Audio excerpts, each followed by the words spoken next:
আসসালামু আলাইকুম ভিউয়ার্স। আশা করি সবাই ভালো আছেন। আমি আলহামদুলিল্লাহ ভালোই আছি। আজ আমি আপনাদের সাথে শেয়ার করব মিষ্টি রোল বা বাদামের রোল। আশা করি আপনাদের ভালো লাগবে।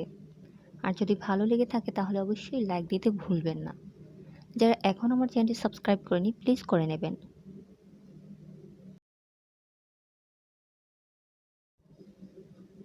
মিষ্টি রোল তৈরি করার জন্য আমি এখানে ২ কাপ পরিমাণ ময়দা নিয়েছি। সাথে দিয়ে দিচ্ছি স্বাদ মতো লবণ এবং ২ টেবিল চামচ পরিমাণ সয়াবিন তেল। দিয়ে খুব ভালো করে মেখে নিচ্ছি। মাখা হয়ে গেলে আমি এর সাথে দিয়ে দিচ্ছি পানি, দিয়ে একটা রুটির ডো তৈরি করে নেব। আমরা নরমালি যেরকম রুটি খেয়ে থাকি ঠিক সেরকমই ডোটা তৈরি করব। খুব বেশি শক্ত হবে না, আবার খুব বেশি নরমও হবে না।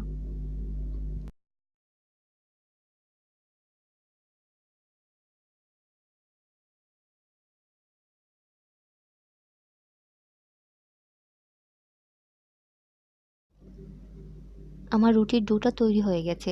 এবার আমি এটা ঢাকনা দিয়ে ঢেকে দিচ্ছি এবং ভেতরের যে পুরটা আছে সেটাই এখন তৈরি করব। ততক্ষণ পর্যন্ত আমি এটাকে ঢাকনা দিয়ে ঢেকে রাখবো। এবার চলে এলাম মিষ্টি রোলের মিষ্টিটা তৈরি করব। মিষ্টি রোলের মিষ্টিটা তৈরি করার জন্য আমি এখানে নিয়েছি ১ কাপ কোরানো নারকেল, সাথে নিয়েছি হাফ কাপ বাদাম কুচি। আপনারা আপনাদের পছন্দ মতো যে কোনো ধরনের বাদাম ব্যবহার করতে পারেন। সাথে নিয়েছি চিনি, এখানে আমি হাফ কাপ চিনি নিয়েছি। আপনারা আপনাদের স্বাদ মতো বাড়িয়ে কিংবা কমিয়েও দিতে পারেন।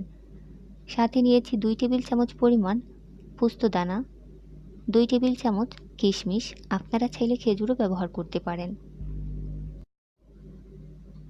কিশমিশগুলোকে প্রথমে আপনারা পানিতে ভিজিয়ে রাখবেন ১০ মিনিটের মতো, তারপর ধুয়ে পরিষ্কার করে নেবেন। তাহলে কিশমিশের গায়ে বাড়তি যে ময়লা সবগুলোই পড়ে যাবে। প্রথমে একটা প্যানের মধ্যে দিয়ে দিচ্ছি ১ চা চামচ পরিমাণ ঘি। ঘিটা গরম হয়ে গেলে এর সাথে দিয়ে দিচ্ছি দুটো তেজপাতা। এই তেজপাতাটা কিন্তু আমি পরবর্তীতে ফেলে দেব।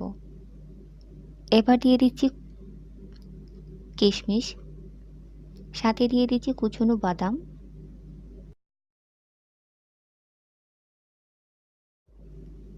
যখন দেখবেন কিশমিশগুলো খুব ভালোভাবে ভাজা হয়ে গেছে, তখনই এর সাথে দিয়ে দিতে হবে কোরানো নারকেল, চিনি এবং পোস্তদানা। দিয়ে খুব ভালো করে নাড়াচাড়া করে চিনি থেকে যে পানিটা বের হবে সেই পানিটা শুকানো পর্যন্ত অপেক্ষা করব।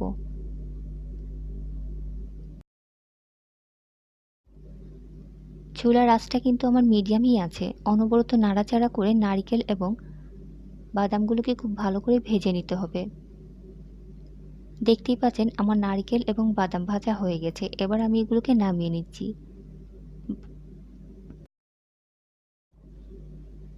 এবার এই নারকেল এবং বাদামের মিশ্রণটাকে ঠান্ডা করে নিতে হবে। কোনো অবস্থাতেই কিন্তু রুলের এই পুরটাকে কিন্তু গরম অবস্থায় রুলের ভেতর ঢুকানো যাবে না, তাহলে কিন্তু রুলটা আর হবে না। পুরটা ঠান্ডা হতে হতে আমার রুটিগুলা বেলা হয়ে যাবে। আমি এখানে রুটিটা বেলা দেখাইনি, কারণ সবাই তো রুটি বেলতেই জানেন। যার যেই রকম পছন্দ সেরকমই রুটি বেলে নিতে পারেন। ভারীও হতে পারে, আবার পাতলাও করতে পারেন, কোনো সমস্যা নেই। এবার আমি বেলে রাখা রুটির মধ্যে দিয়ে দিচ্ছি পুর। পুরটা আপনারা কতটুকু দেবেন সেটা আপনাদের ইচ্ছে। এবার রুটির চারপাশে একটু পানি লাগিয়ে নিচ্ছি। আপনারা স্ক্রিনে দেখতেই পাচ্ছেন আমি রোলটাকে কিভাবে ফোল্ড করে নিচ্ছি।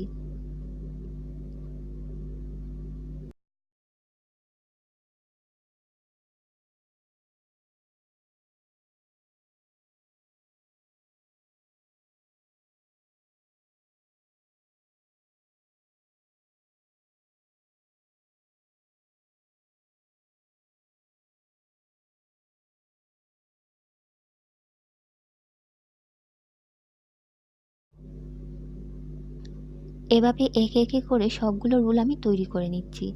দেখতেই পাচ্ছেন আমার রোলগুলা তৈরি হয়ে গেছে। এবার চলে যাচ্ছি ভাজতে।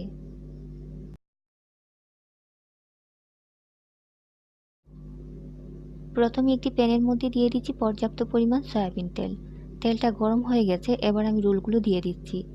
অবশ্যই আপনাকে মাথায় রাখতে হবে চুলার আঁচটা কিন্তু শুরু থেকে শেষ পর্যন্ত লোতেই রাখতে হবে। আমি কিন্তু আগেই বলেছিলাম যে রুটির পুরুত্বটা কিন্তু আপনাদের উপর নির্ভর করবে। আপনারা কতটুকু পাতলা করবেন, কতটুকু ভারী করবেন। তাতে কিন্তু কোনো সমস্যা নেই ভারী করলে। যদি আপনি চুলার আঁচটা লোতে রাখেন তাহলে কিন্তু খুব সুন্দরভাবে রোলগুলা মুচমুচে হয়ে ভাজা হয়ে যাবে।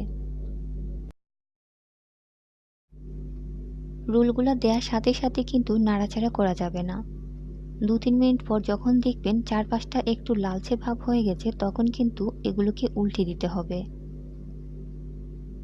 দেখতেই পাচ্ছেন আমি এগুলোকে উল্টে দিচ্ছি।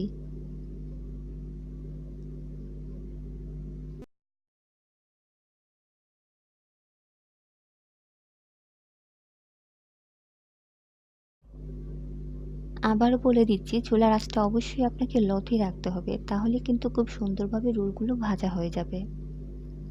দেখতেই পাচ্ছেন আমার রোলগুলো ভাজা হয়ে গেছে। এবার আমি এগুলোকে নামিয়ে নিচ্ছি। দেখলেন তো কত সহজে কত মজার একটা রেসিপি তৈরি হয়ে গেল। আশা করি বাচ্চাদের টিফিন অথবা বিকালের নাস্তার সাথে আপনারা খুবই মজা করে খেতে পারবেন। আজ এখানেই বিদায় নিচ্ছি। আল্লাহ হাফেজ।